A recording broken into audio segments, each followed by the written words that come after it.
Hello tout le monde, j'espère que vous allez bien.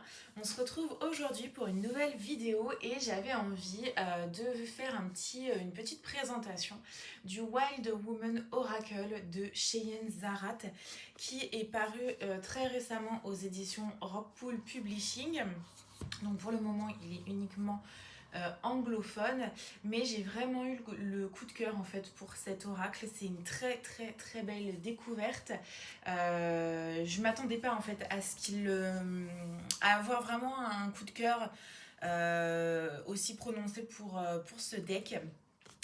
Puisque bon, la thématique m'intéressait, hein, de toute façon, ne serait-ce que le titre Wild Woman, pour moi ça évoquait de toute façon tout de suite un jeu en lien avec le féminin sacré. Mais je trouve personnellement qu'il va au-delà de ça. Et voilà, je voulais vous le présenter aujourd'hui. Donc on est sur un coffret standard, hein, de chez Rockpool, boîte cloche.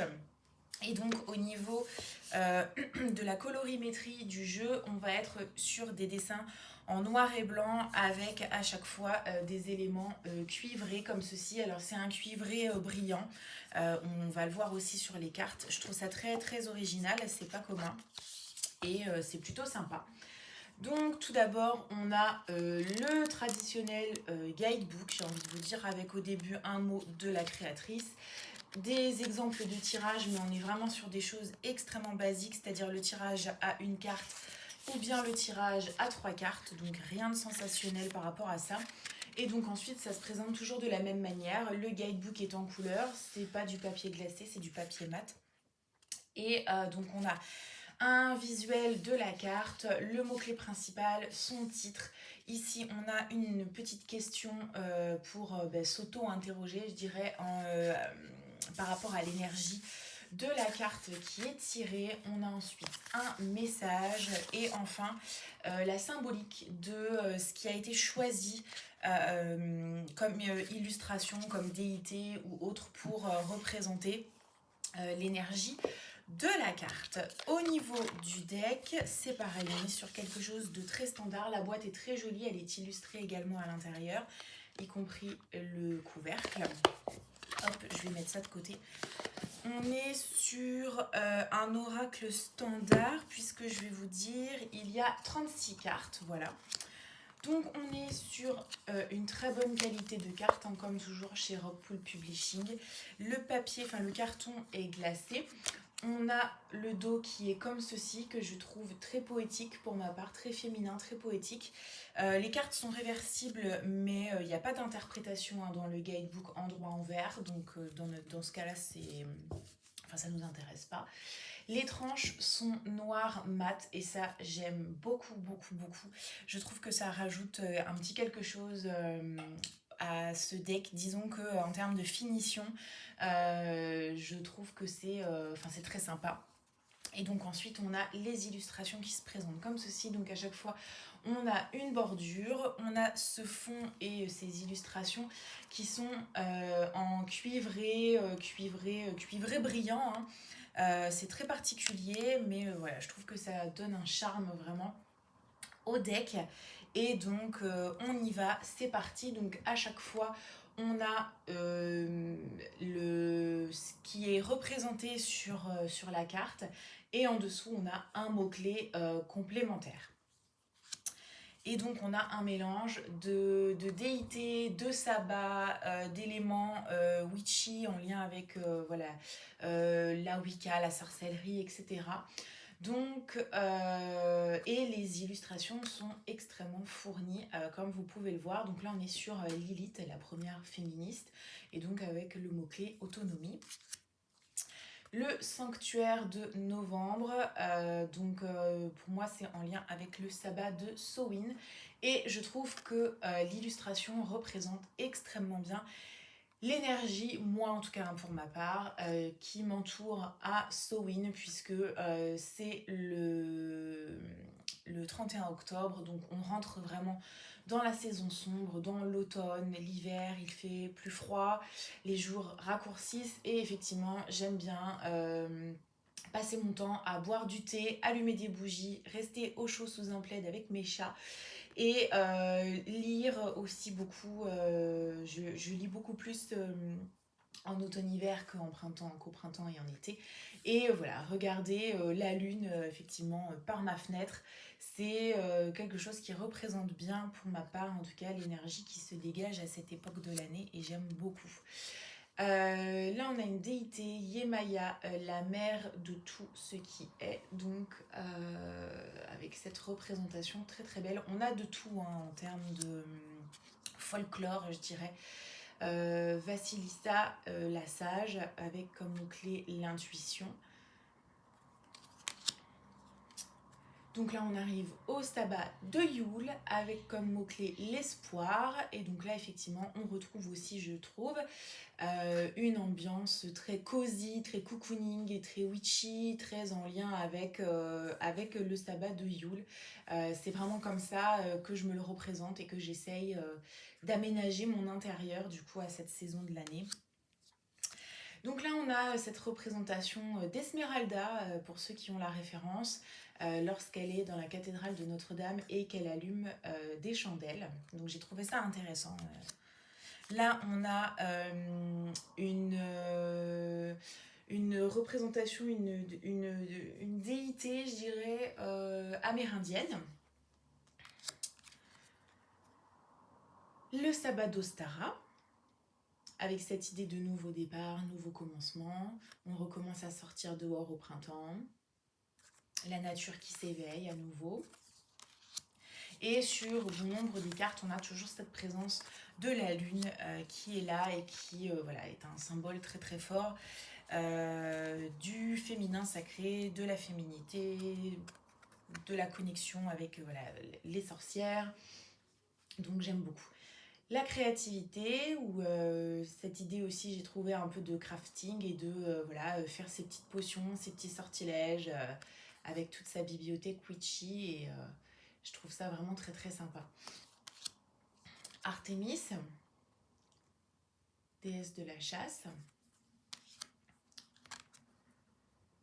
Là, on a une carte qui est en lien avec le côté body positive, donc je trouve ça aussi très sympa avec le fait de s'accepter soi-même, apprendre à s'aimer soi-même avant tout. Anastasia, le fait de partir à la découverte de soi.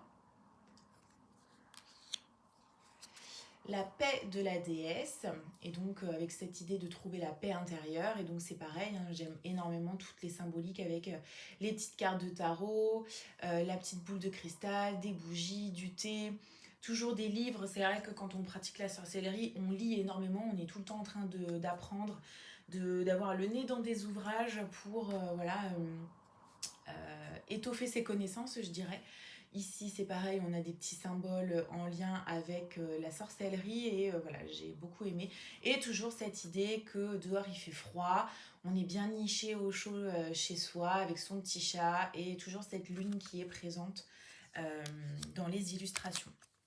Ensuite, on a Freya, déesse de la guerre et de la fertilité ou déesse de l'amour ici. Donc j'aime énormément cette représentation.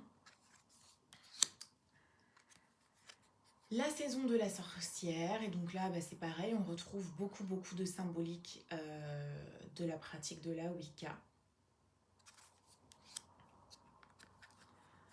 Cette notion de solidarité et oups, je suis en train de bouger le trépied, et voilà, de guerrier intérieur.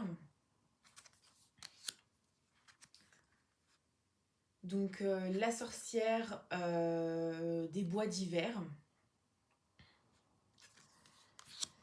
Perséphone, déesse des enfers. Le chant des sirènes. La Morrigan. Les déesses Sekhmet et Bastet. Les rebelles sacrés ou la rebelle sacrée. La méduse. Une autre déité amérindienne que je ne connais pas.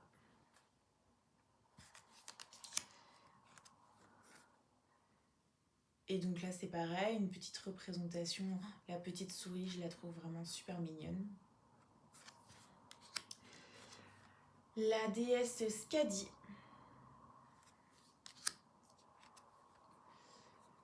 Donc effectivement, l'énergie féminine à la pleine lune, ouais, effectivement, le fait de danser sous la pleine lune. Donc la renaissance au mois de janvier, alors moi ça m'évoque surtout le sabbat d'Imbolc qui a lieu le 1er février, aux alentours du 1er ou du 2 février. Une autre déité qui est représentée, que je ne connais pas. Mais on voit quand même cette notion de masculin et de féminin et d'arriver à trouver l'équilibre entre les deux, je trouve. Le temps du jaguar noir, donc ça c'est pareil, je n'ai pas la référence.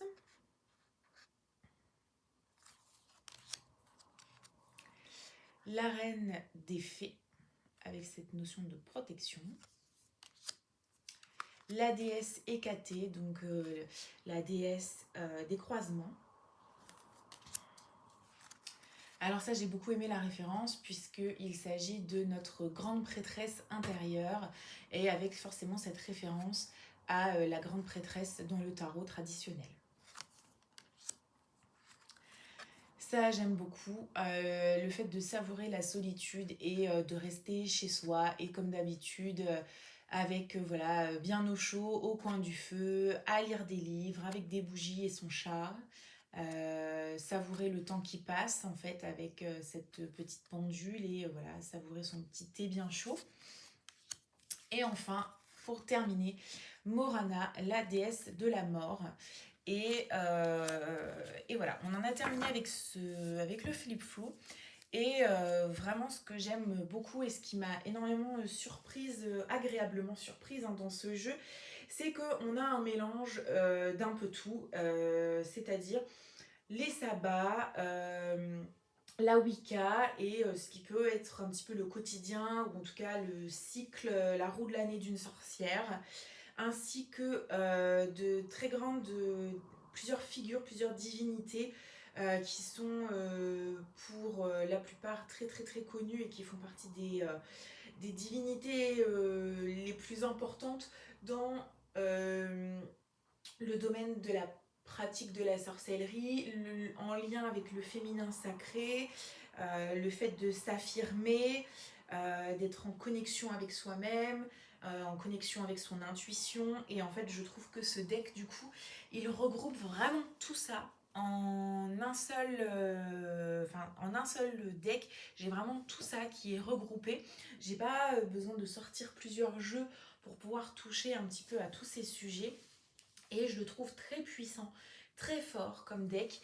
Alors moi je fais pas de tirage à plusieurs cartes avec ce type de deck. Moi j'aime bien battre les cartes et en fait en tirer une pour avoir soit l'énergie féminine principale qui va m'accompagner, ou bien justement moi quelle est ma part d'énergie féminine que je vais devoir déployer sur la période à venir pour enfin voilà, et je fais plutôt des tirages avec ce type de deck, que ce soit plutôt hebdomadaire ou mensuel.